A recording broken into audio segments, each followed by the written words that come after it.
કારણ કે લીલામાં ઘણી બધી ચર્ચા કરી શકાય. એ ગિરિરાજજી પણ લીલાત્મક છે, એ સ્વામીજી પણ લીલાત્મક છે, ચંદ્રાવલીજી પણ લીલાત્મક છે, બ્રજમંડલ પણ લીલાત્મક છે. આ બધું લીલાત્મક છે. વ્રજની ભૂમિ પણ હિસ્ટોરિકલ પ્લેસ નથી, લીલાત્મક ડિવાઇન પ્લેસ છે. આ બંનેમાં ફરક છે. ઐતિહાસિક ભૂમિ નથી કહેવાતી વ્રજને, લીલા સ્થળી કહેવાય છે. જ્યાં ઘટના ઘટી ગઈ હોય અને પછી એના ચિહ્નો હોય તો આપણે કહ્યું કે આ હિસ્ટોરિકલી આ ઐતિહાસિક સ્થળ છે. પણ જ્યાં અખંડ લીલા ચાલી રહી હોય એને લીલા સ્થળી કહેવાય. ત્યાં આજે પણ આ સઘળી લીલાઓ ચાલી રહી છે. એટલે એ ફરક છે. ઐતિહાસિક સ્થળ જુદા હોય, લીલા સ્થળ જુદા હોય.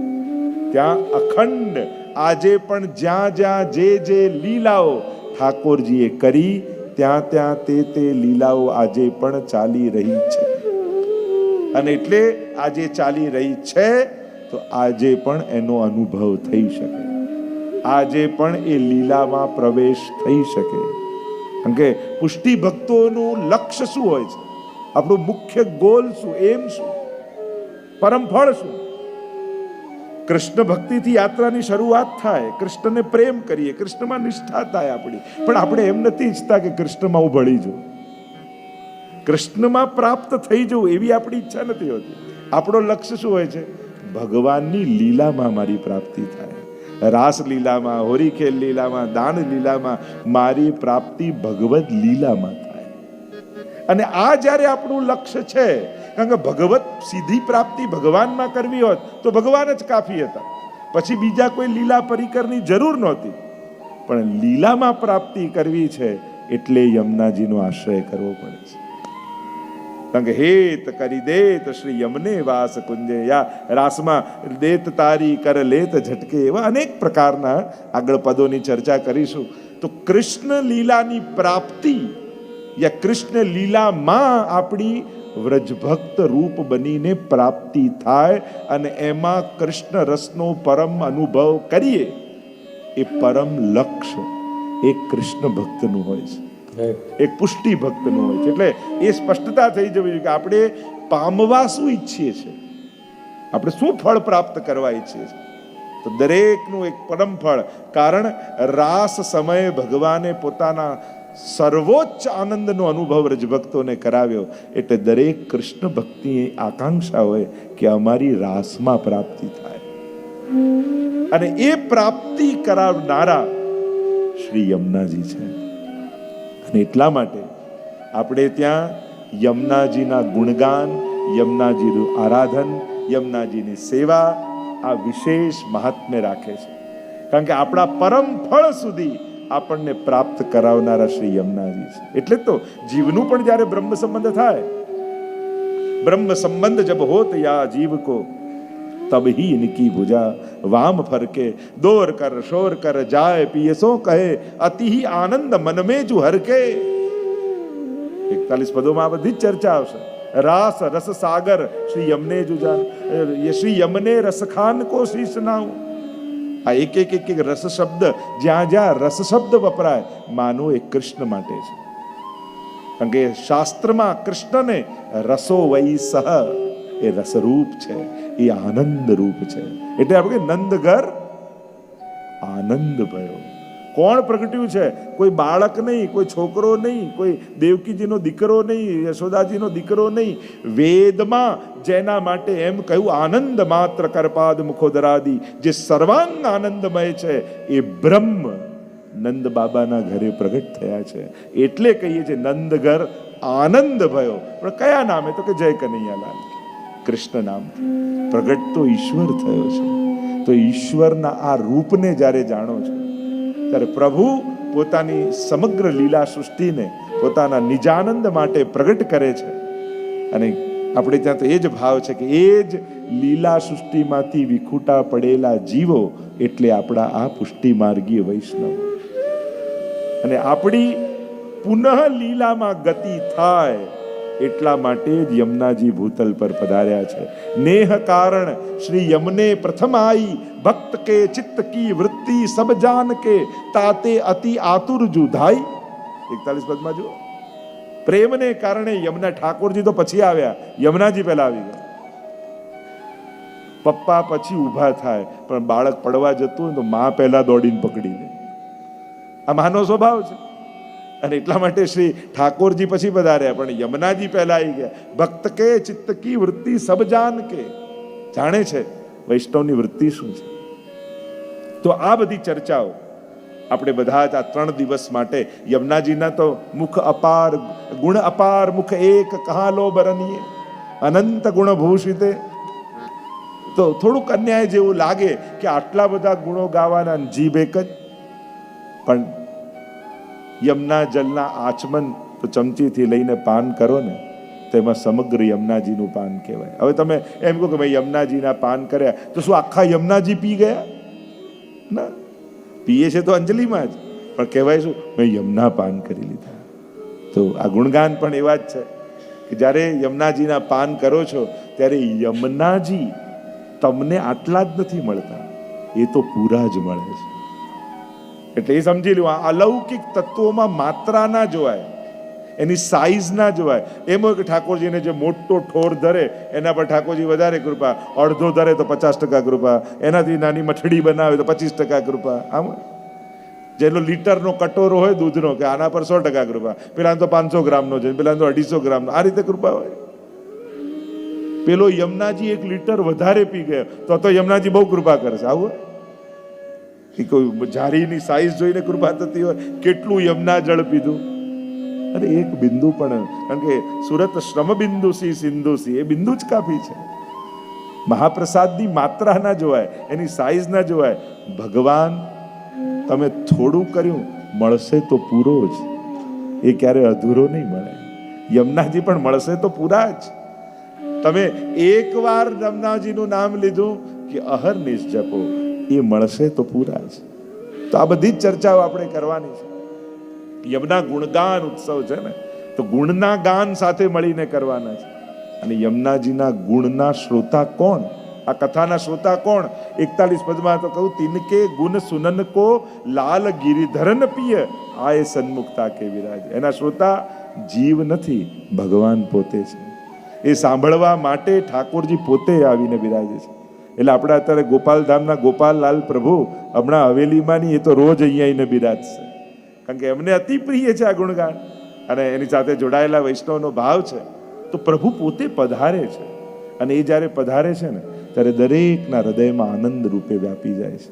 તમે કાંઈ ન કરો અને બેઠા બેઠા આનંદ આનંદ આનંદ લાગતો હોય ને, માનવો કે આપણા કથામાં ભગવાન આવીને બેઠા છે. કારણ કે સૂરજ ઉગે ને ત્યારે એનો પ્રકાશ બધે પથરાઈ જાય. આ તો આપણે એવી શરતો મૂકી, મને દેખાય તો માનું, મને આમ થાય તો માનું. આટલા નાના ભગવાનને બનાવવાની જરૂર શું છે કે આંખનો સબ્જેક્ટ થાય તો જ એનો સ્વીકાર. એની ભગવત્તા તો ચારે બાજુ ફેલાય. ચારે બારે અરીસામાં પોતાને જોશો ને તોય ભગવાન પર ભરોસો આવી જશે કે આ પીસ તો ભગવાન સિવાય કોઈ બનાવી શકે એમ નથી. એ તો પ્રભુ કેવી સુંદર રચના તો ભગવાન સિવાય કોણ કરી શકે. તો જે ગુણગાનની ગાથા આપણે ગાવાની છે, એક એક એક એક સ્ટેપ બાય સ્ટેપ આપણે આગળ જતા જઈશું. કારણ કે ગુણગાન જ્યારે કરો છો તો નામ, રૂપ, લીલા, ધામ, આ ચારેયના ગુણ ગાવા પડે, નહીં તો કથા અધૂરી રહી જાય. નામથી શરૂઆત થાય. નામ મહિમા એસી જુ જાનો. 41 પદમાં નામનોય મહિમા છે, રૂપનોય મહિમા છે, લીલાનોય મહિમા છે, ધામનોય મહિમા છે. શ્યામ સુખધામ જહાં નામ ઇનકે. 41 પદમાં જ્યારે તમે જો ગાતા હો છો ત્યારે આ ચારેયનો મહિમા, એટલે જ 41 કહીએ ને. આ કેમ 41 નો મહિમા શું છે? મર્યાદા માર્ગમાં 40 હોય, આપણે ત્યાં 41 આવે. બધા શિક્ષાપત્ર કેટલા? તો 41. યમુનાજીના પદ કેટલા? તો 41. એક કંઈક વિશેષ હોય, કારણ કે સ્વરૂપ ભક્તિ છે ને એક છે. 4 અને 1, 4 અને 1, એટલા બધા ભાવો બતાવ્યા 41ના. પણ ઘણા બધા ભાવો છે, એની ચર્ચા કરવા જઈએ તો ઘણો સમય જોઈએ.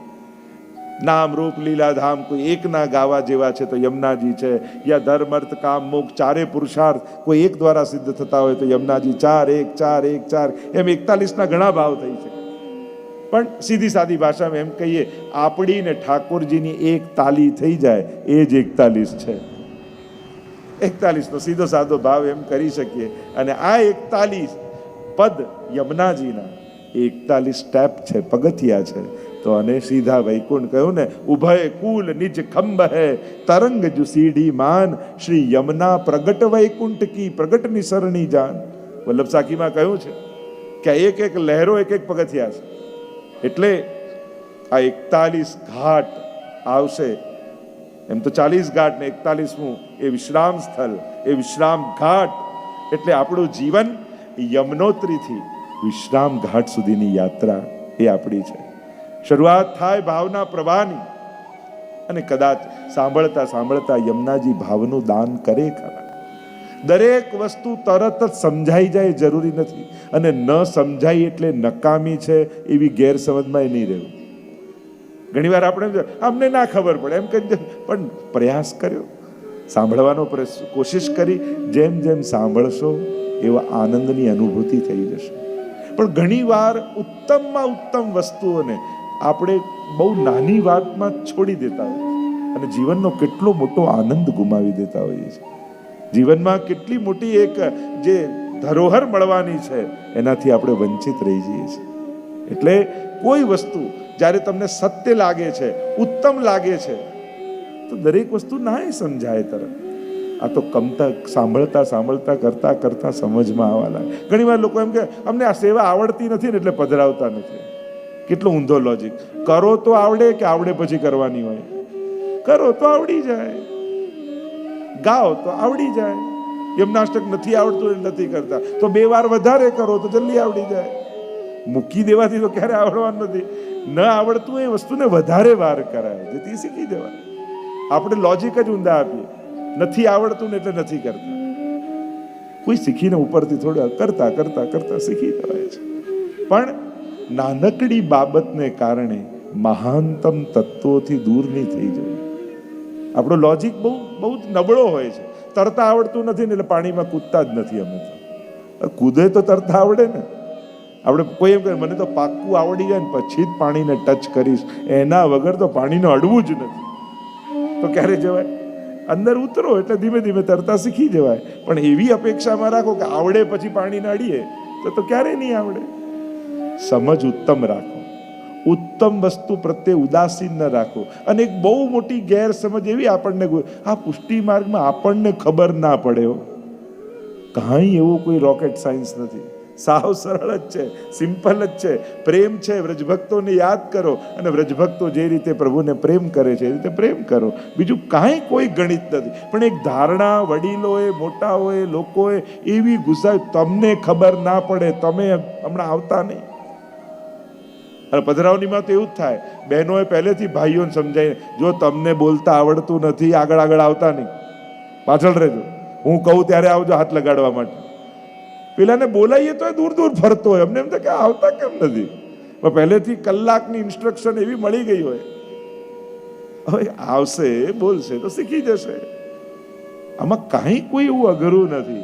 સિમ્પલ. લોકો કે ડોક્ટર થઈ જાય, લોયર થઈ જાય, સીએ થઈ જાય, કેટલું અઘરું અઘરું ભણી લો છો. આમાં તો કાંઈ કરતા કાંઈ નથી. સહજ શુદ્ધ પ્રેમ સાથે આગળ જઈએ તો કાંઈ કોઈ ગણિત નથી. પણ પ્રભુનો એ આનંદ અનુભવ કરાવવો કેટલી મોટી વાત છે. કારણ કે જીવનમાં ઘણી વાર એવો સમય આવશે કે દરેક માણસો પરથી ભરોસો ઉઠશે. એવા સંજોગો આવશે. સગા સ્વજનો નિકટના હોય ને એનોય વિશ્વાસ નહીં રહે. અને આજે થાય છે એવું.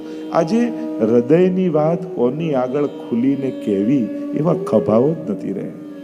ભલે નિકટના સંબંધી હોય તો એ ડર લાગે કે આને કહીશું તો 4 જણાને કહી આવશે, આપણી મજાક કરશે. આજે એવા ખભાઓ નથી રહ્યા કે જ્યાં દિલ ખોલી શકાય, માથું મૂકીને રડી શકાય. ક્યાં માણસ છે? પણ ભગવાન પર ભરોસો હશે ને તો એવા સમયે ભરોસો બહુ કામ લાગશે. પ્રભુ પરનો એ વિશ્વાસ તમને તમારા નબળા સમયમાંથી પાર ઉતારી દેશે.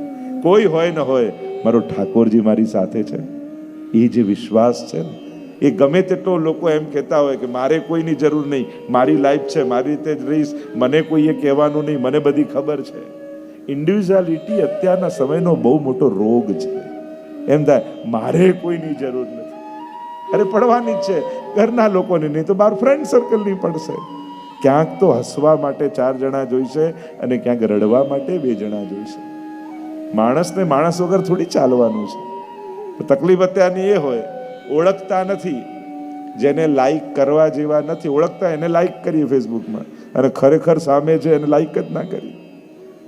પણ ચાલતા ચાલતા પડી જશો ને તો ફેસબુકનો ફ્રેન્ડ દોડતો નહીં આવે, બાજુમાં જે મા બાપ ઊભા છે ને એ જ હાથ પકડવાના છે, જેની જોડે જોડે ચાલી રહ્યા છે. મહત્વની વાત એ છે, સ્વજનોનો પ્રેમનો રિસ્પેક્ટ કરતા શીખો, કે જે તમારા માટે અડધી અડધી રાતના જાગે છે, જે તમારા માટે ચિંતા કરે છે. તમને એની ચિંતા બંધન લાગતી હોય કે આ શું બંધન? આ બંધન નથી, મા બાપની ચિંતા છે. આટલું આટલું વાંચ્યા પછી જે વ્યક્તિ મા બાપના મન ન વાંચી શકતો હોય એનાથી મોટો અભણ બીજો કોઈ નથી દુનિયામાં. કે તમને એની ચિંતા સમજવા નથી આવતી કે એ પ્રેમ કરે છે એટલા માટે જાગે છે, એટલા માટે ટોકે છે કે તારું અહિત ન થઈ જાય. આ લાગણીનું કદર કરતા હું ત્યાં સુધી કહીશ, મળવા કોઈ મહેમાન ઘરે રૂબરૂ આવ્યો હોય ને તો એની સામે અડધો કલાક બીજા જોડે ફોન પર વાત ન કરતા, કારણ કે એની હાજરીને રિસ્પેક્ટ આપજો. એ પણ ફોન કરી શકત, પણ એ બધું છોડી આટલું પેટ્રોલ બાળી તમારા માટે તમારી સામે આવીને બેઠો છે તો એની હાજરીને રિસ્પેક્ટ આપજો. ઘણીવાર એ બિચારો કલાક માટે અડધો કલાક આપણે બીજા જોડે જાય, જે છે નહીં અહીંયા, તો જે રૂબરૂ આવ્યો છે એની હાજરીને રિસ્પેક્ટ આપો. તો જે ચર્ચા આપણે કરી રહ્યા છીએ, મૂળ ચર્ચામાં નામ, રૂપ, લીલા અને ધામ અને શ્રી યમુનાજીના જ્યારે ગુણ ગાવાના, પણ સાથે સાથે જીવન ઉપયોગી કોઈ વાત સ્મૃતિમાં આવશે તો એની પણ ચર્ચા કરીશું. કારણ કે આ બધું છેલ્લે તો એના માટે જ છે ને કે આ જીવન પ્રભુને લાયક બની જાય, ઠાકોરજીને લાયક થઈ જાય. આપણે તો પ્રભુ આગળ હંમેશા બે હાથ જોડીને એમ જ વિનંતી કર્યું કે પ્રભુ મને આપ બહુ ગમો છો, પણ મને પણ એવો બનાવો ને કે હું પણ આપને એવો જ ગમવા લાગુ. મને જોઈને આપને પણ હરખ થાય જો મારો વૈષ્ણવ આવે. આયે મેરે નંદ નંદન કે પ્યારે, માલા તિલક મનોહર બાનો, ત્રિભુવન કે ઉજિયારે. વૈષ્ણવને આવતા જોઈને કેવું વૈષ્ણવને હરખ થાય. એમ સીડીઓ ચડતો હોય ને હવેલીની તો ઠાકોરજી ઊંચો કરી કરીને થઈને જોતા હોય મારો આવ્યો કે નહીં. પ્રભુને જેની પ્રતીક્ષા હોય અને પ્રભુ જે નિયમથી જતા હોય ને એની રાહ તો ઠાકોરજી પણ જોતા હોય. ઘણીવાર મેં તો જોયું, જે નિયમથી વૈષ્ણવ આવતા હોય ને એ દિવસે એ મોડા થયા હોય તો દર્શને મોડા બંધ થાય. કાંઈ ને કાંઈ એવું થઈ જાય કે ટેરો જ ના આવ્યો હોય, એટલે એમ લાગે કે ઠાકોરજી એની રાહ જુએ છે. આ નાના નાના ઇમોશન્સ, ભાવનાઓ છે એ ભગવાન જોડે આપણને જોડીને રાખે છે. આધ્યાત્મને, સ્પિરિચ્યુઆલિટીને કોઈ ઇવેન્ટ ન બનાવો કે કલાક આમ કરવાનું, વર્ષે એકવાર આમ કરવાનું. એ જીવનમાં વણાયેલો વિષય છે, એ જીવનનો એક ભાગ છે. એ દવા નથી, ભોજન છે. દવા બીમારી હોય ત્યારે ખાઈએ, બીમારી જાય ત્યારે મૂકી દઈએ, પણ ભોજન વગર તો જીવાય જ નહીં. એમ આધ્યાત્મિકતા એ ભોજન જેવું છે, એને દવા જેવું ન બનાવો. તકલીફ આવી, હવે લાવ પૂનમ ભરી આવું. પ્રોબ્લેમ આવ્યો, લાવો એમ નાસ્ટક કરું. એને આવી દવાની જેમ ના વાપરો, એને જીવનનો એક ભાગ બનાવી લો કે આ જીવનનો એક હિસ્સો છે, આના વગર મારું જીવન અધૂરું છે. તો શ્રી યમુનાજીના જે ગુણગાન કરવાના છે, સૌથી પહેલા યમુનાજીના સ્વરૂપની થોડીક ચર્ચા કરીએ. 41માં તો પ્રવેશું, આ 41 પદનો સાર જ હું તમને કહીશ અને એમાં જે વણાયેલું છે બધું. તો આ બધી ચર્ચાઓ આપણે કરીશું, નામ દ્વારા, રૂપ, લીલા અને ધામ. અને આ ચારેને જો 10-10 રીતે, નવધા ભક્તિ ને 10મી પ્રેમ લક્ષણા ભક્તિ, તો એ રીતે પણ 40 પદ થાય. અને ધર્મી રૂપ 41મું પદ. જે આ શબ્દોને સમજતા હશે ને ખ્યાલ આવી જશે કે નવધા ભક્તિ અને 10મી પ્રેમ લક્ષણા ભક્તિ 10 પદ દ્વારા. જો આ વસંતના દિવસોમાં 40 દિવસ હોય ને, વસંત પંચમી, આ કેમ શેના માટે હોય? 4 યુથ છે ગોપીજનોના. Youth means group. અને ચારેય યુથોને 10-10 પ્રકારની ભક્તિ ઠાકોરજી સિદ્ધ કરાવે. નવધા ભક્તિ, 10મી પ્રેમ લક્ષણા ભક્તિ, તો એને થયા 40 દિવસ. એટલે કે વ્રજના સમસ્ત ચારેય યુથ, ચારેય ગ્રુપને ગોપીજનોના, મુખ્ય 4 યુથ છે વ્રજ ભક્તોમાં. ગોપીઓ કોઈ એક જ યુથમાં નથી. તામસ, રાજસ, સાત્વિક, નિર્ગુણ, સ્વામીજીનું, નિત્ય સિદ્ધા, ચંદ્રાવલીજીનું, લલિતાજીનું, યમુનાજીનું, એમ 4 યુથ છે. અને 4 યુથોને 10-10 પ્રકારની ભક્તિ આ ખેલના દિવસોમાં ઠાકોરજી અનુભવ કરાવે છે. તો એ પ્રકારે 40 દિવસ ખેલના થાય. એટલે આપણે ત્યાં 4 ખેલ હોય ને, ડોલમાં 4 ખેલ, રથયાત્રામાં 4 ખેલ, 4 વાર દર્શન ખુલે, 4 વાર ભોગ આવે. એ શેના માટે? કારણ કે 4 યુથ છે ગોપીજનોના, અને દરેક યુથને એક વખત ભોગ ધરવાનો લાભ મળે છે. એટલે 4 ખેલ આપણે ત્યાં હોય છે. તો આના પાછળ બધી ભાવનાઓ છે. આ આખા વર્ષોત્સવનો જે સેવા ક્રમ છે એ કોઈ વિધિ વિધાન નથી. એ વ્રજમાં ઠાકોરજી આખા વર્ષ દરમિયાન જે રીતે રહેતા અને વ્રજભક્તો જે રીતે લાલ લડાવતા, ઋતુ પ્રમાણે જે રીતે મનોરથ કરતા, બસ એ જ પ્રભુનો આખો આ વર્ષનો ક્રમ છે. સવારથી સાંજ સુધી ઠાકોરજી વ્રજમાં જે રીતે રહેતા એ જ આપણો અષ્ટયામનો ક્રમ છે. જાગે એટલે મંગળા, શિંગાર ધરે, રાજભોગ આરોગે, પોડી જાય, પાછા ઉત્થાપન, જાગે, પાછા ગાયોને ચરાવવા જાય, પાછા ગોકુલ આવે, પોડે. તો ઠાકોરજીનું ડેલી રૂટીન છે, સવારથી સાંજ સુધીની ક્રિયા છે, જેનો ભાવ કરતા કરતા કરતા કરતા ઠાકોરજી એક દિવસ કૃપા કરે અને આપણને પણ વ્રજભક્તોની જેમ પોતાના આનંદનું દાન કરે. એ રીતે એ ભાવથી આપણે અષ્ટયામનો આ ક્રમ કરીએ છીએ, જેથી વ્રજભક્તોને જે આનંદ પ્રાપ્ત થયો એ આનંદની અનુભૂતિ આપણને થાય. એટલે આપણો આ અષ્ટયામનો ભાવ છે.